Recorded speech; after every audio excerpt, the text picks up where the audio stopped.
Welcome, everybody. Go ahead and get settled, and we'll start in a few minutes.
If anyone has any technical issues, you can go ahead and put that in the chat, and I can try to help you with anything.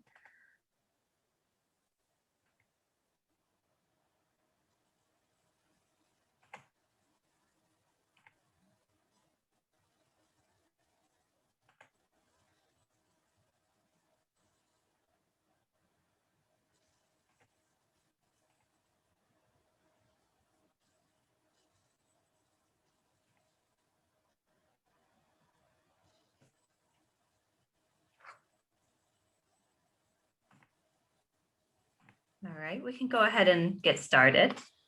So good evening and welcome to tonight's live virtual program from the Howell Carnegie District Library. I'm Amber from the Reference Adult Services Department. Thank you for joining us this evening. I have a few housekeeping items to share before we start the presentation. Tonight's program is scheduled to run until 7:30 p.m. During the program, all attendees will be muted, so please share any questions or report any technical issues you may have in the chat. After the presentation, we'll have about 10 minutes where people can unmute if they want and ask questions directly. So stay tuned for that. This program will be recorded, and the recording will be available on the library's YouTube channel shortly after this virtual program. I'll share the link to our channel in the chat. Right now, video is off, but if we turn that on during questions and you don't want your video on the recording, make sure just to keep your video off. And that'll be seen by a red slash through the camera icon in the bottom left corner of your Zoom window. Don't forget to visit our website, www.howelllibrary.org, to discover more upcoming events from the Howell Carnegie District Library. Tonight, we have Shetan Noir speaking on Detroit's Nain Rouge and other Lutin creatures of North America. Without further ado, I'll let our presenter take it away.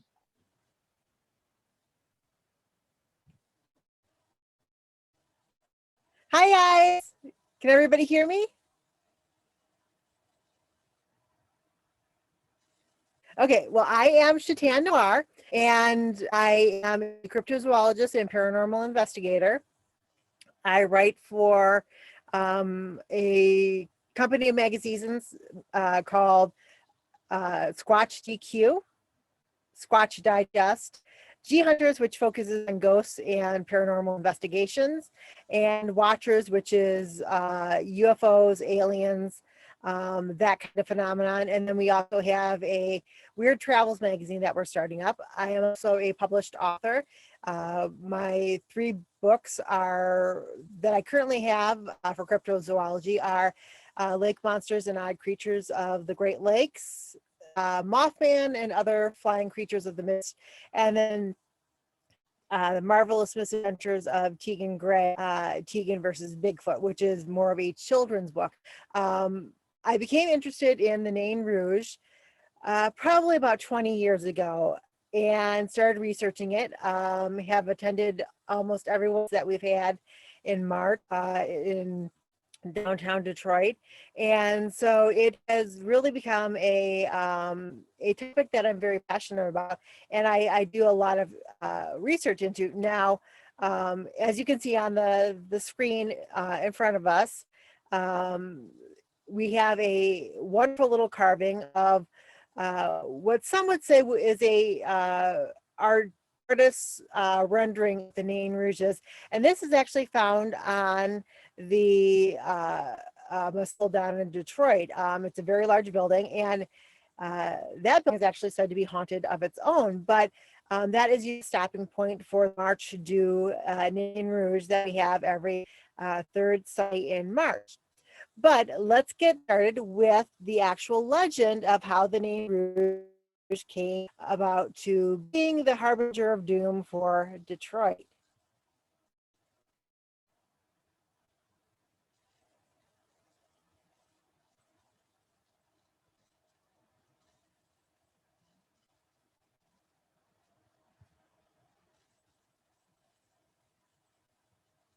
So these are the classic Glutens that we will probably be talking about tonight.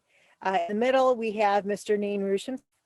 To the lower side, we have everybody's March favorite, which is the leprechauns. They go well with St. Patrick's Day.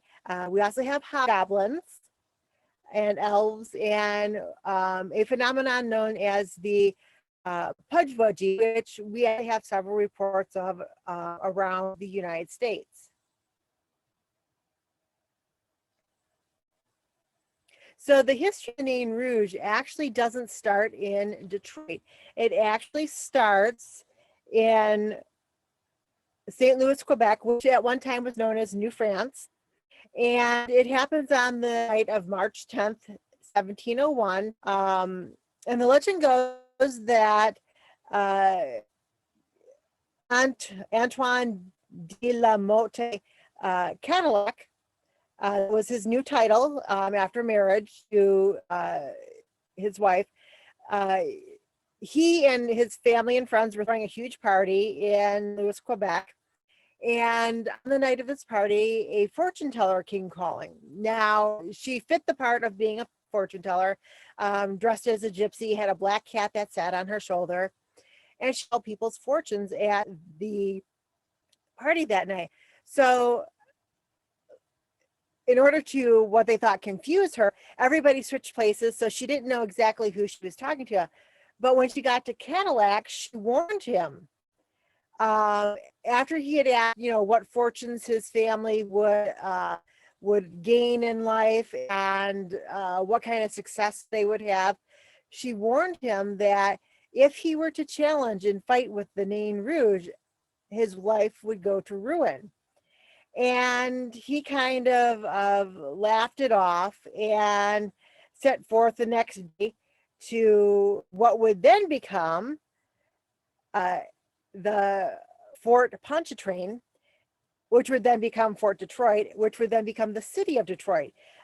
So as they traveled across the Canadian provinces and got to what we call now the Detroit River, they built their canoes, which were these long dugout canoes, sailed across, and they set up camp and then a fort for Pontchartrain for their settlement. Now, this settlement was along one of the trade routes because it was right next to a major waterway that fed from one Great Lake to another. So this was a very, very good destination to set up camp or to set up a fort or a settlement because a trade route was already right there established. So they would be able to, trade with fur traders, lumberjacks, anybody, coal, anything that was coming up and down the river, they could trade with them.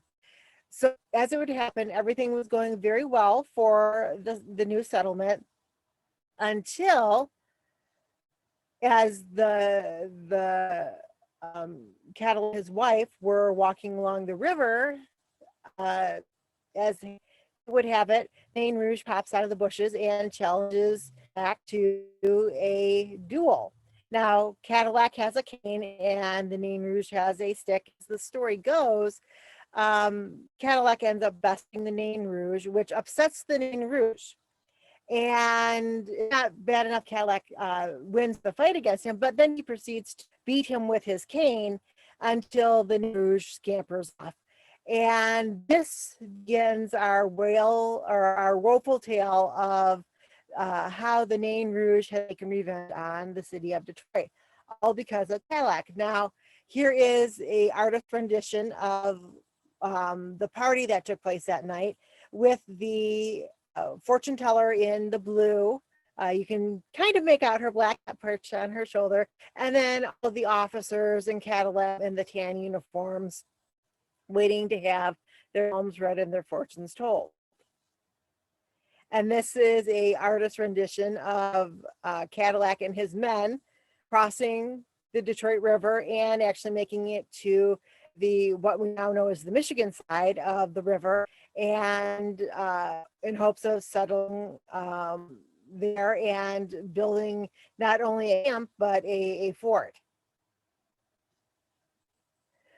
So now is one of our wonderful monuments that is on display here in Michigan, and it talks about the landing of Cadillac, and he departed on June 5th, 1701, and he had a convoy of 25 canoes. They sailed this river, and on the evening of July 23rd, they set up camp and found a good location that was right for what they needed, with starting a settlement, a trading camp. And so they established here. And this is a black and white drawing of what we assume Cadillac looked like. Now, his name is quite long. He took on additional titles after marriage, after entering the army, and after being the founder of Fort Pontchartrain.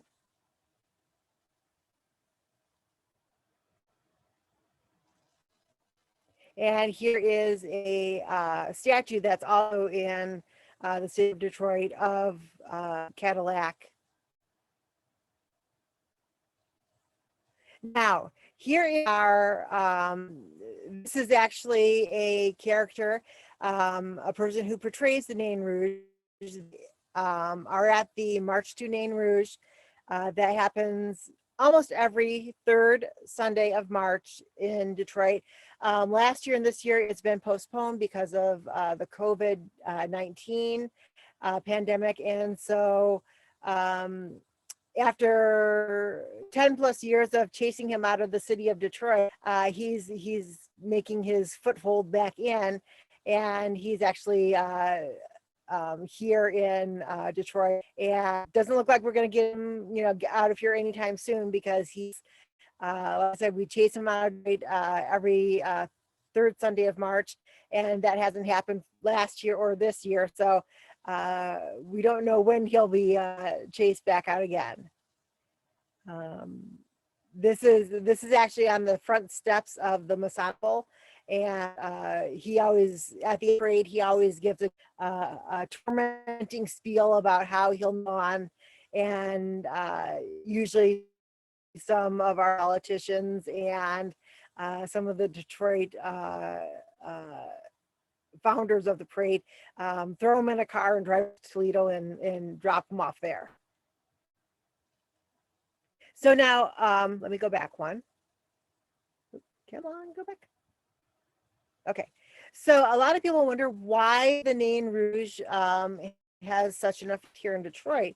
And it all has to do with not only the fact that after Cadillac and the Nain Rouge dueled and the Nain Rouge lost, things started to go very, very badly with Cadillac after that, to the point where he actually, at the end of his life, is back in old France, and on his deathbed, he is dying a very poor man, because he has essentially lost and had everything taken away from him. And this is partly, due to his bad choices in life, not only dueling with the Nain Rouge, but also it was against the peace treaties to sell tobacco, alcohol to the American Jesuit priests who were with the different settlements were very much against that. And it said that Cadillac kind of had a blind eye to that and was letting it happen. And this was one of the reasons why he started losing his titles, started losing his entitlements. And so at the end of his life, we find him on his deathbed in old France, and he essentially is broke. He doesn't have anything. Not only that, his children who thought they were going to inherit all these titles, all the entitlements, all these pretty riches, they are not inheriting anything because everything has essentially been lost, all due to the bad choices that the Rouge, or that Cadillac has made after his fight with the Nain Rouge. And even his wife is kind of in awe because she warned him to fight with the Nain Rouge, and he decided that he wouldn't listen to her and went ahead with it anyways. So it's interesting to note some of the things that happened in Detroit after that, and it's happened history of Detroit. So on July 30th of 1763, the dwarf is actually seen running up and down the Detroit River. And the next day, Chief Pontiac killed over 60 of the new settlers during the Battle of Bloody Run. Now, people, take stock in this because, witnesses saw the Nain Rouge doing this and saw it as, the harbinger of doom. He's warning us that, something bad is, or is he bringing badness with him? And we have to, just deal with these repercussions. So then about 40 years later, in the spring of 1805, people once again see the Nain Rouge, or the Red Dwarf, as some people will call him, walking down the streets of Detroit. And on June 11th of that year, a fire proceeds to break out, and it burns down most of the town. Because at that time, it was still lots of wood being used in construction, some brick, some, masonry work. For the most part, it is wood, and the source of the fire spreads throughout the city and proceeds to start burning down the whole city. And at this point, the city has grown up. It's gone from being a settlement into Fort Pontchartrain, into Fort Detroit, and now it's a city, and now it's burning, much to the founder's grief and horror. And so, things keep happening of this nature. General William Hull, now he is known as the coward of battle because he willingly gives up his troops. He blames it on the Nain Rouge. And he was the only American officer, or only officer in American history to be sentenced to death for military incompetence, because he claims that he saw Red Dwarf, the Nain Rouge, grinning at him and run along the embattlements of the fort. And this was in 1813, and this was when the city of Detroit was surrounded by the British Army, and he gives up the whole entire fort. He says that he sees the Nain Rouge grinning at him, and he assumes that this means their demise.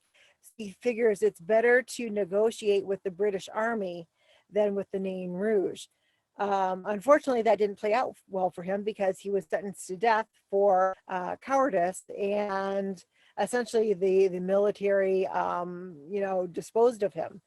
And this is, once again, one of those things where the Nain Rouge, his will was done. But this isn't, this the end of it. We have, more Nain Rouge reports. Someone sees him running, along the streets in 1967, and he basically dancing down the street and showing merriment. And as we know, within a few days later, the long riot started, and had a devastating effect on the city. But this was reported, seen a few days before it in 1907.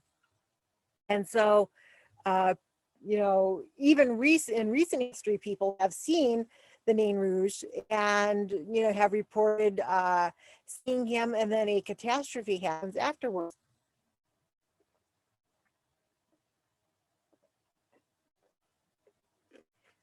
Now, this isn't the end of the Nain Rouge reports.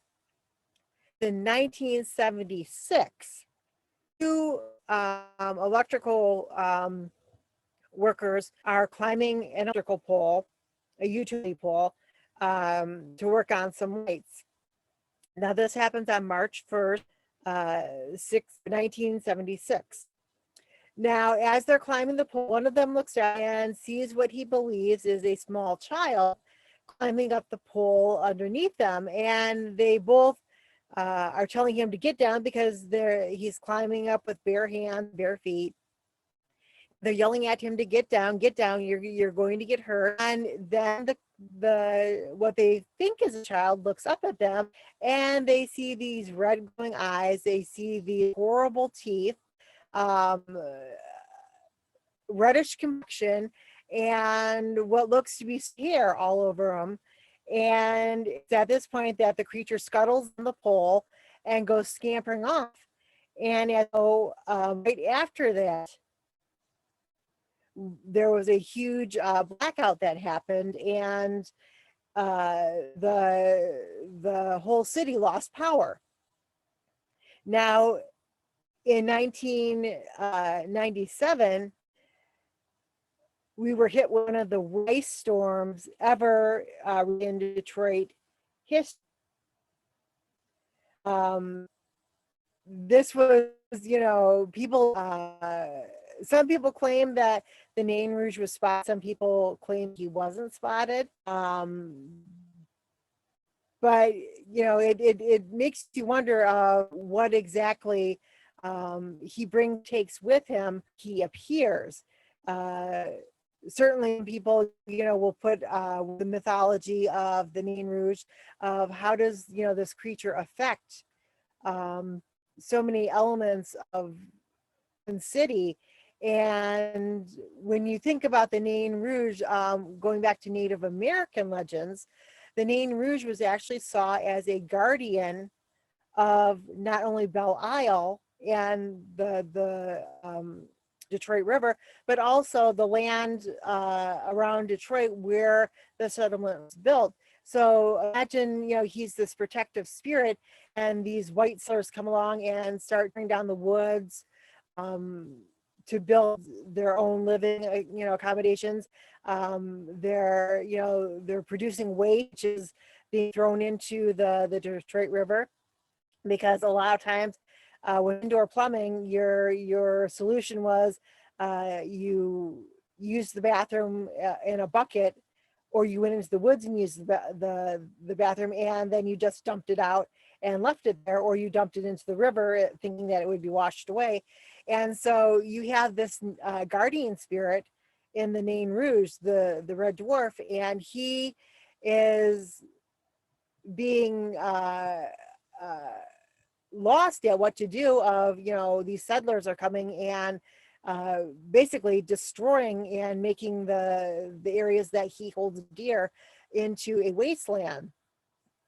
And when the Nain Rouge finally encounters Cadillac and they have the duel, and then Cadillac proceeds to beat him with a stick, then the Nain Rouge has decided he's done and he is going to put his curse upon the land and try to push the settlers back out, which does not really happen.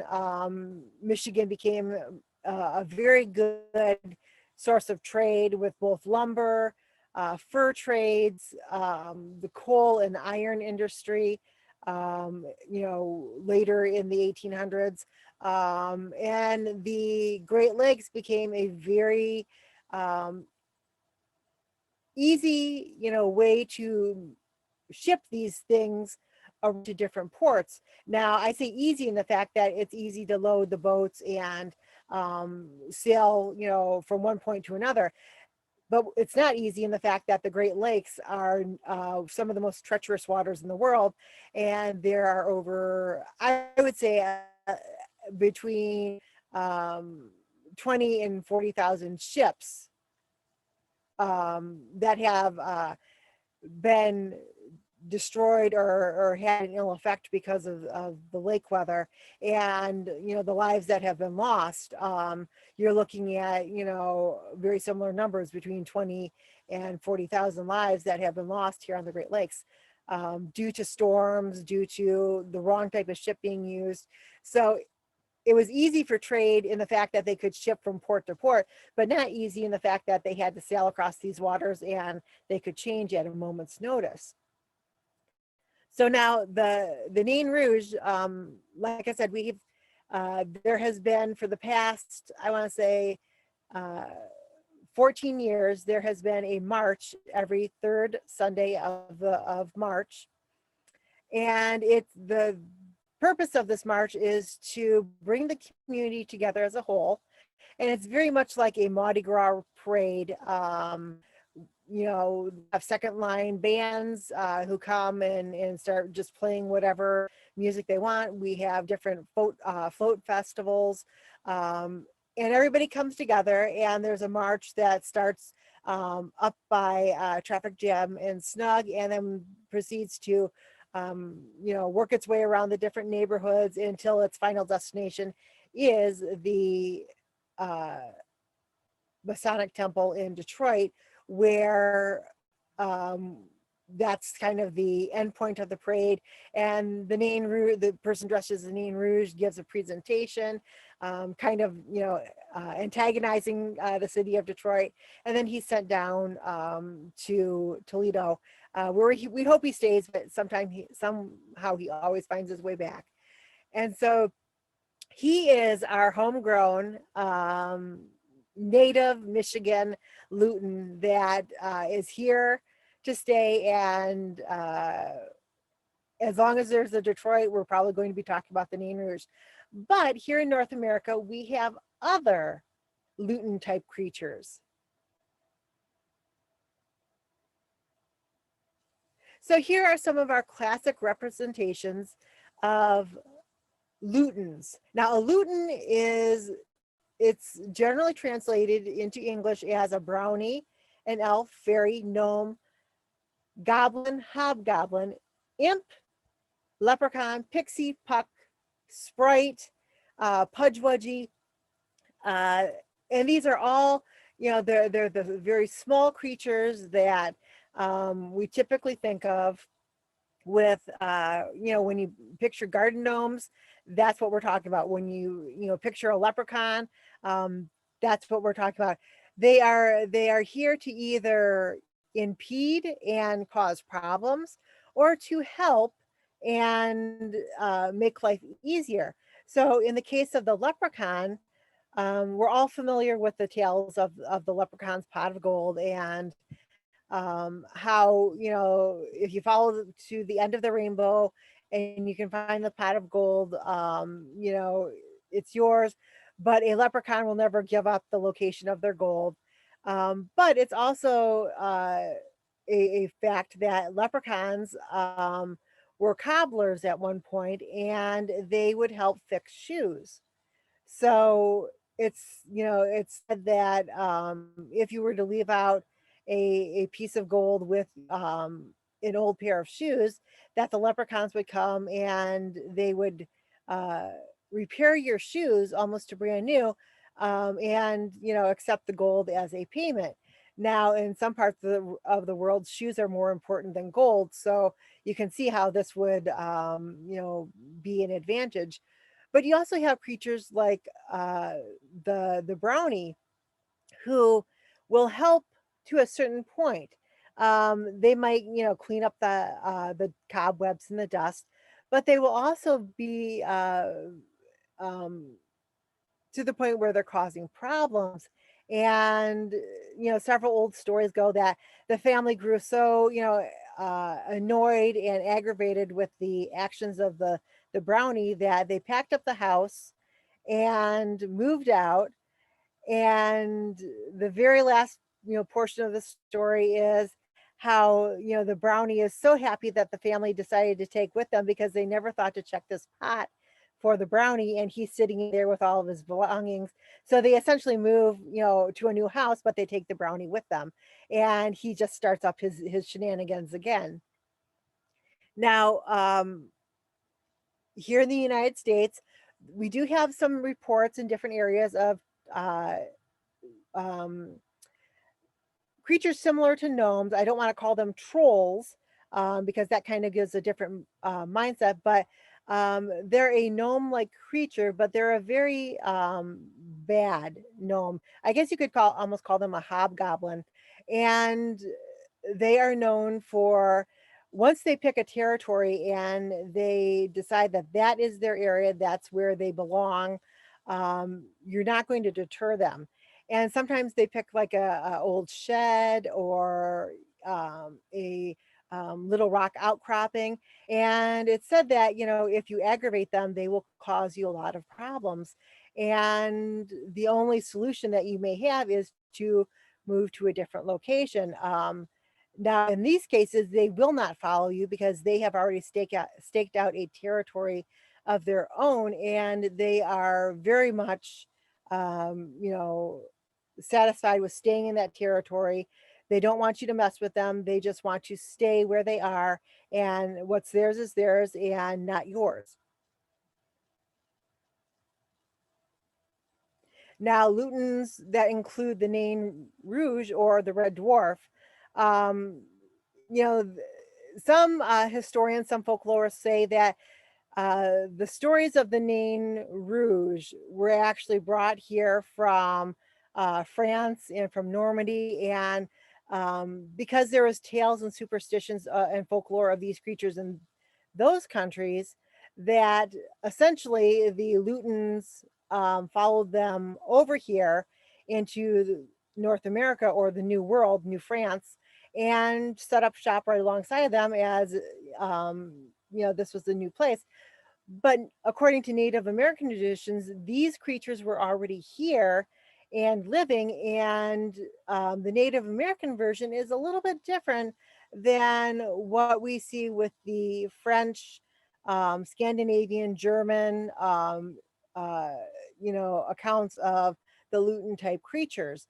They're, for one thing, most of them do not live in a house or in a cottage or cabin or anything like that. They call the woods their home, and that is where we, as the English settlers, the French settlers, the white settlers coming into the New World, that's where we start to disrupt the balance of the nature spirits. And the Native Americans soon tell the settlers, hey, um, we have to tell you about these things. And the white settlers decide, oh well, it's just the Lutins that we had experienced in the old country. Now this here is what they call the Pukwudgie, Pudgewudgie. There's several different pronunciations.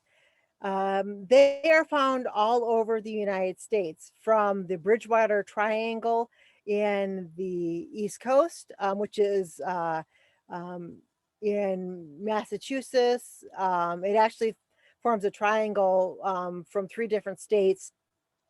But there are many, many reports of people encountering what they call the Pukwudgie in these areas.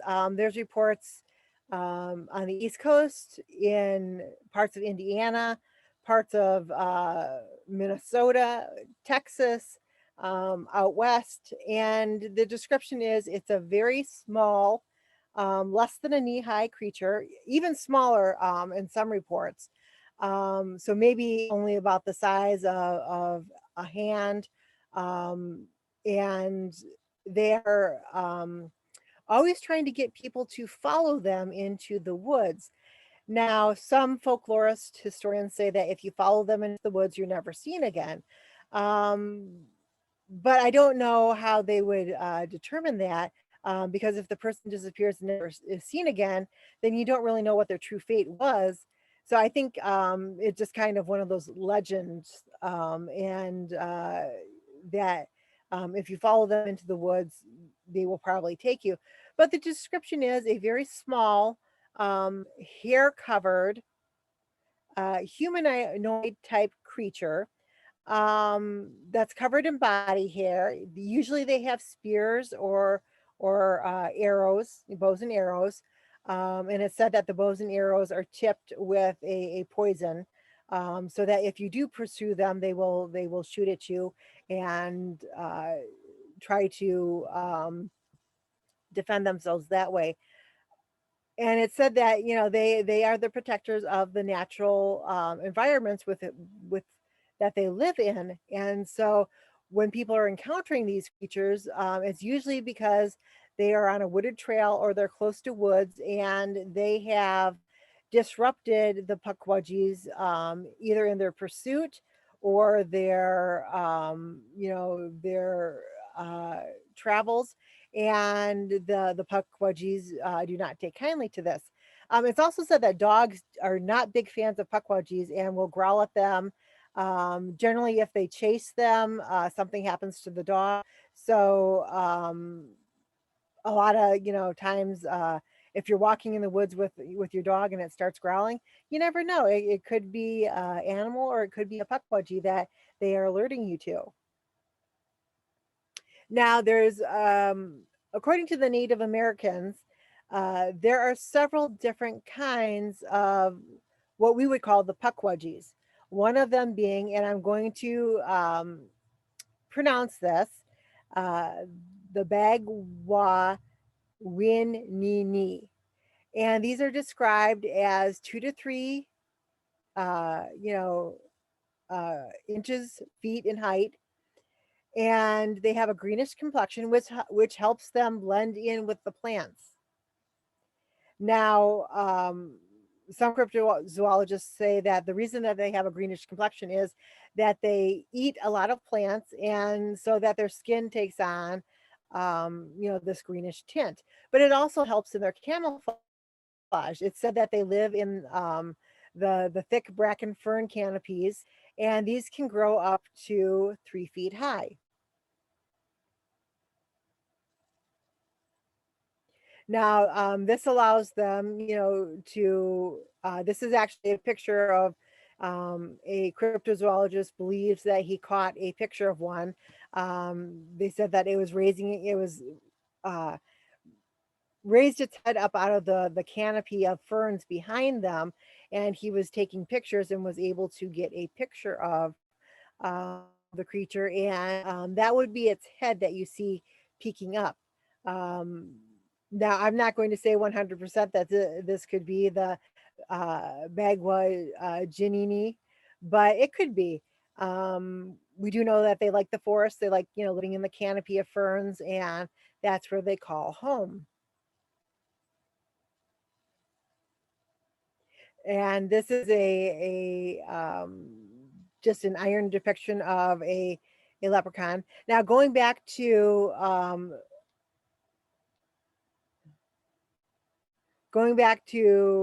let's see, I guess we'll settle on this picture. Going back to the Bagua Ginny needs, uh, there is a report from Minnesota that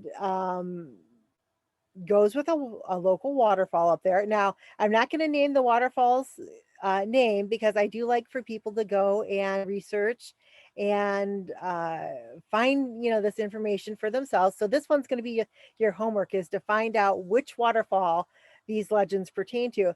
But it's said that if you go to the waterfall, this is up in Minnesota, if you go to the waterfall and you get out of your car and you have your and everything with you, if you go and you start to talk about how you don't believe in the little people, they're fake, they're hoaxes, it said that they will take your car keys. But if you put down some candy, such as Skittles, I think they prefer Skittles over M&Ms, probably because the Skittles don't melt and don't get them covered in chocolate. But if you put down Skittles or a similar sweet candy, that they will give, after a little while, they will give back your keys. You'll be able to find your keys and you'll be able to leave again. And it's said that this is kind of a legend tripping thing where people go and they do this to see if they actually have it happen to them, and they will make the accusation that the creatures are fake and they don't exist. And most people chicken out, before the keys go missing, and put down a bag of Skittles and go on their merry way. But do your homework and see if you can figure out which waterfall it is. And if you're ever in Minnesota, go check it out and see if it actually happens, and um, what your findings are. I have not done it, just because when I do traveling for doing weird travels and writing, generally I'm on a schedule and I have to be at different locations in order to cover the location for a story. But maybe either this summer or next summer I'll test it out, and I might do a travel video on it, just to see if the keys go missing, and if I have some Skittles, if they give them back.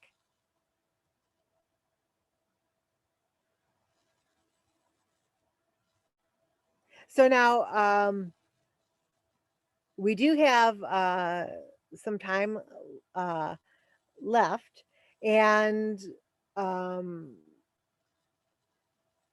I'm not sure if people have questions, or um, Yeah, I can allow people to unmute themselves if they want. okay, And you can sure. also put it in the chat if you'd rather ask questions in the chat. Let's see.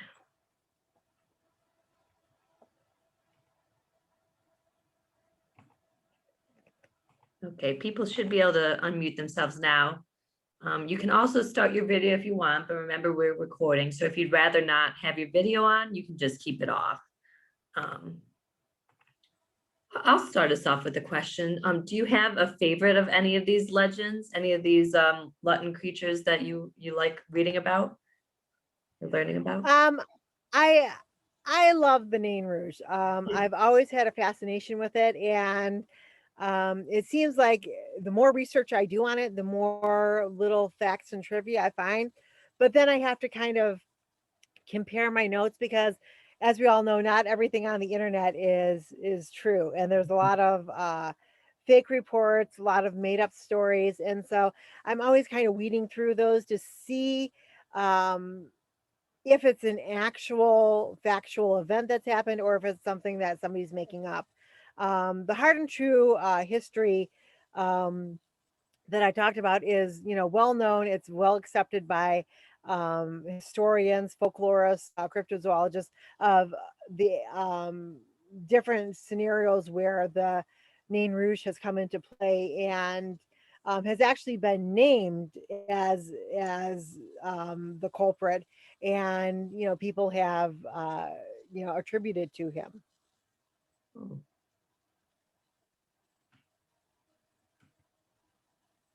Anybody have any questions they want to ask?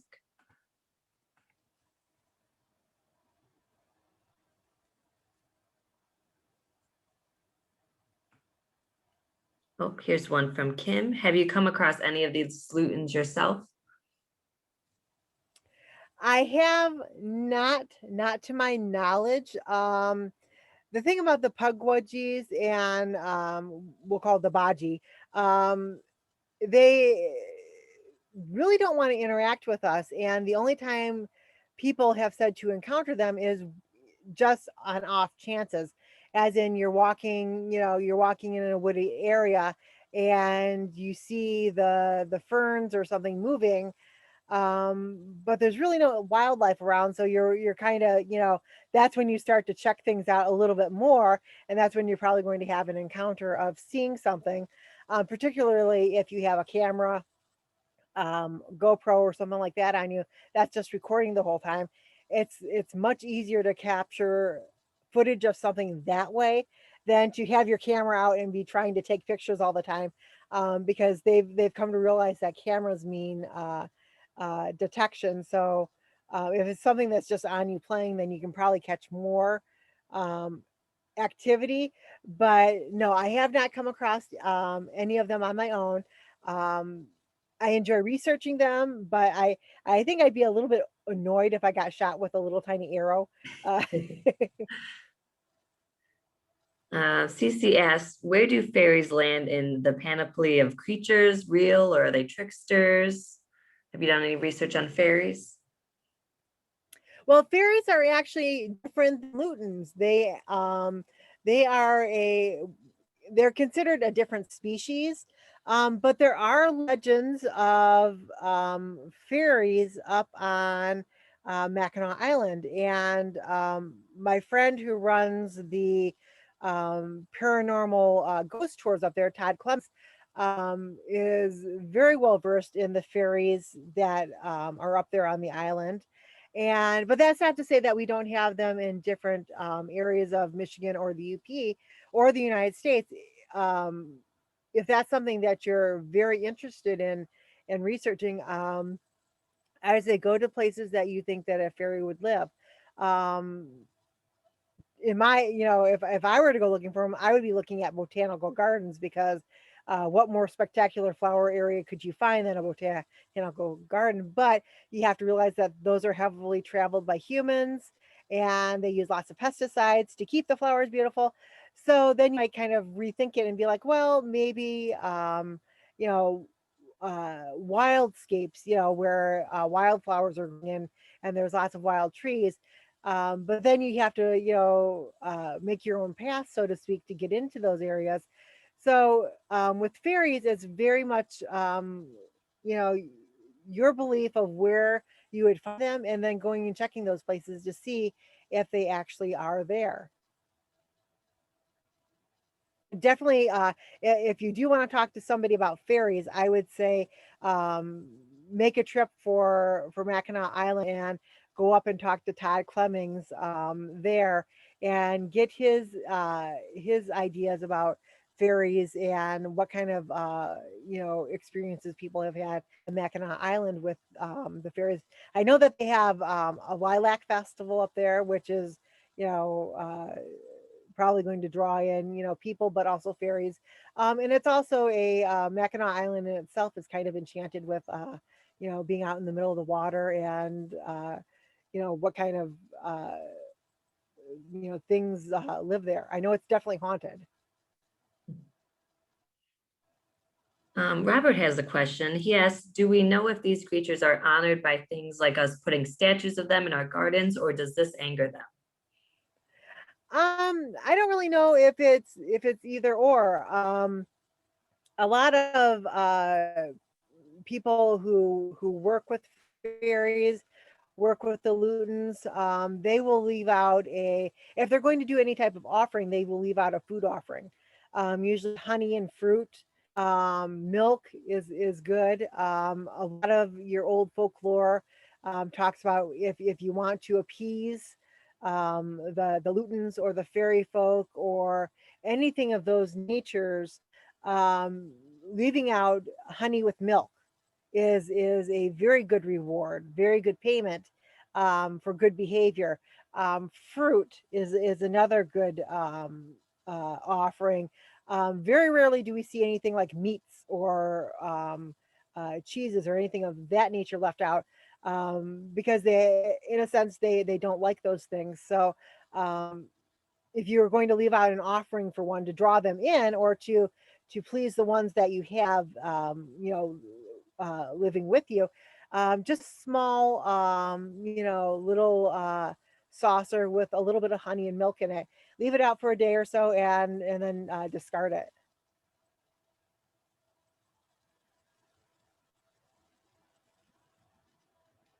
Any other questions?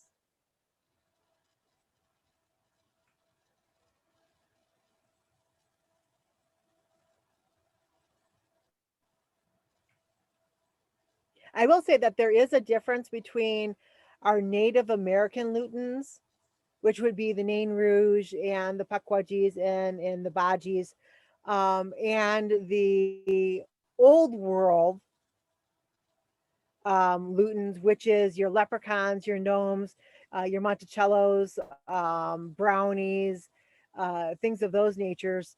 Um, like I said, the ones from the old world, leprechauns and such, they are more prone to living in houses and uh, cabins, cottages, things of that nature. Where it seems like when you come to the new world, which is Detroit, um, in this discussion, your Nain Rouges, your Pukwudgies, your Bajies, they are all basically very, very good at living in nature, and that is their realm. And it's when we as human beings go into those realms that we um, kind of uh, destabilize everything, and that's what seems to anger them and bring about their wrath. Is we just go treading in, not caring, we step on or brush against or whatever, and that seems to be a very aggratory, action, and why the Lutins seem to have a problem with human beings.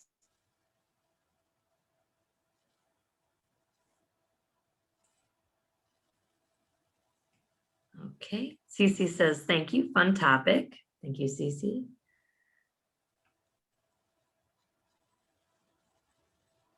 All right, if there's no more questions, we can start wrapping up. Do you want to share any places they can find you online or find your books? Sure. All of my books, Lake Monsters and Odd Creatures of the Great Lakes, Mothman and Other Flying Creatures of the Midwest, and The Marvelous Misadventures of Tegan Gray. Tegan Gray is my little 7-pound min pin, and her first book in the series is how she goes Bigfoot hunting, looking for Bigfoot because he crashes her tea party. And so that's kind of a children's book, but those are all available on Amazon. The magazines that I write for are, the company is called Squatch GQ magazine.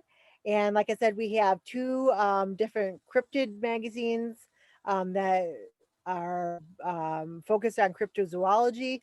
We have a paranormal ghost hunting magazine called G Hunter.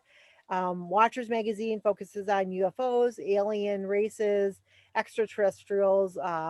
If it flies in the sky in outer space and does weird things to humans, then that's the magazine for it. And then we also are developing a weird travels magazine, which focuses on places that you as a private citizen can go, ghost hunting, gem mining, fossil hunting, hiking trails that have really cool rock formations, cool museums that people might not know about, different towns that have a cool claim to fame. So that is in the works and will be coming soon. You can find my podcast on YouTube or on Anchor for the Paranormal Soul. My podcast is called Into the Liminal Abyss Paranormal Podcast. And then I also have a YouTube web series, Into the Liminal Abyss Weird Travels. The newest episode I just posted 2 days ago, and it's of me investigating the historic Detroit 6th Precinct down on McGraw Street in Detroit. It's an old police station courthouse. It's haunted. We did catch some activity. So if you're interested in that stuff, please check it out. Again, it's Into the Liminal Abyss Weird Travels or Into the Liminal Abyss Paranormal Podcast. You can find both on my YouTube channel. And then if you are interested in other events or Zoom presentations I'm doing, I always post everything on my Facebook page, and you can find me under ShetanNoir,